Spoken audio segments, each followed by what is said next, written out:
Team MaZimba. Regai ndikudzeva komana, especially imimi mune mchiti Hanzi politics hadzidi kupinda nemoyo. Regai ndikutaurirei. Varume muupenyu kana munyazoziva upenyu, politics ndo dzaita kuti tisvike patiri nhasi. Ndosaka muri kuona munhu wese ari kungoshuvirawo kuti dei zvazvadai upenyu hunogona kureruka.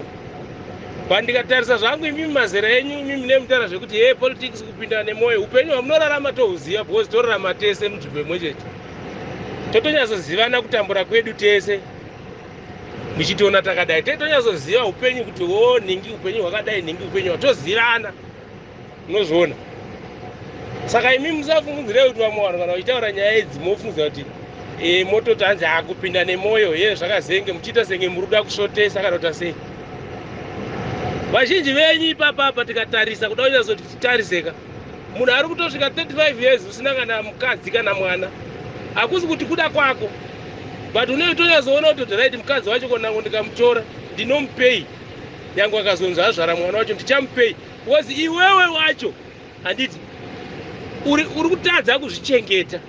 Haugoni kuzvitengera kana bhutsi 1000 chayo kana even 500 chayo ukwanisi. Handiti ndiwe chazonenge kana 1 kana 2. But unoitaura zvinhu zvekunge kuda kuonererwa ngekuda kusvotesa vamwe vanhu kuti politics dzakazenge zvakazenge mataurisa.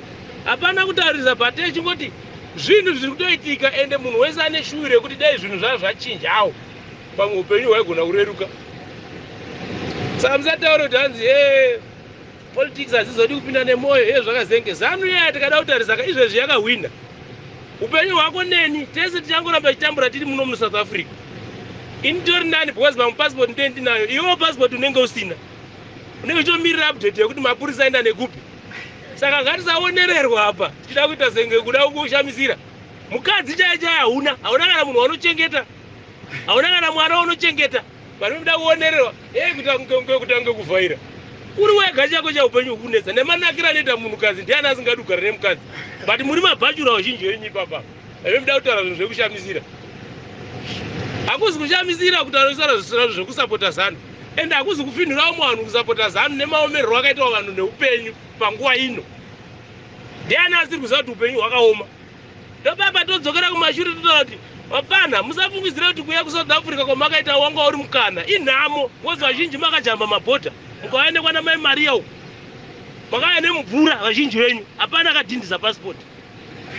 But mevida kuita zvinhu zvekunge kushamisira.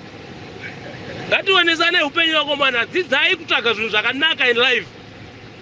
Mobva mazviona kuti upenyu hwamuri kurarama huna kutonaka. Because bhasikoro charo neusina tisatataura zvemotikari. Kumusha chako hauna kana stand chaiyo kuti unoti pamwe ndichazovakawo mumuzi hauna. But vanoda kutaura zvekuonerewo. Hazvisiri izvo vaning'ina. Ngationesane life. Muno muSouth Africa kana une ID handiti uchienda kubasa unokwanisa kutora mota nyuwani kubhengi. Unokwanisa kupinda imba kuchibhadhara nebhengi. Ndozvo zvatiri kutarisirwa kuti zvazviitiko kunyika kwedu. Kwete zvenyu zvekungohumana zvamuri kuita izvi.